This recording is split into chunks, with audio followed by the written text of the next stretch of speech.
J'ai eu des mecs comme Rigobertson que je n'ai jamais voulu avoir comme adversaire pendant un match. Parce que le mec, à l'entraînement, il te bottait, il marche sur toi, il t'insulte. Il te met dans des conditions où tu dis, mais mec, on n'est qu'à l'entraînement. J'ai donné l'impression d'être méchant parce que par rapport au poste que je jouais, il fallait que j'intimide mon adversaire.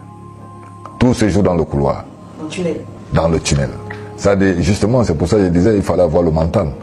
Parce que dans le jeu, il faut avoir la personnalité. Moi, dans les vestiaires, même déjà dans les tunnels, je vais vous raconter une anecdote avec Didier Drogba, qui est même d'ailleurs un petit frère à qui je vais profiter pour faire un coucou aussi, nous entend.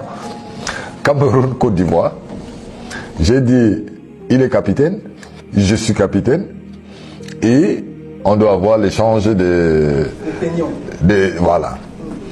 Et la veille, quand il est arrivé la veille, il m'avait appelé pour me dire que, ah mon grand, mon vieux, je suis enfin arrivé au Cameroun. Ben, ils étaient logés au Hilton, nous on était au Mont-Fébé, à l'hôtel du coin.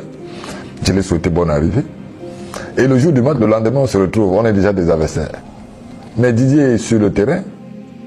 Dans les vestiaires, quand il m'appelle grand frère, je refuse de le reconnaître. J'ai dit, ne m'appelle plus parce que tu veux ça. Et après, je lui dis, mais tu m'appelles grand frère, je suis ton grand frère. Est-ce que je dis, mais oh, la veille, on a parlé, tout va bien dans les salutations.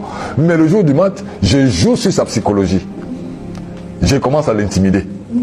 Pour lui faire comprendre que avant, hier n'est pas aujourd'hui.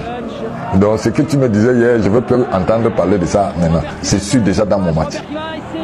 Et tu vois donc que c'est des choses avant qui ont fait de moi ce que je suis. C'est-à-dire, il faut être toujours... Il faut avoir des vices, mais des vices qui sont un peu dans les règles.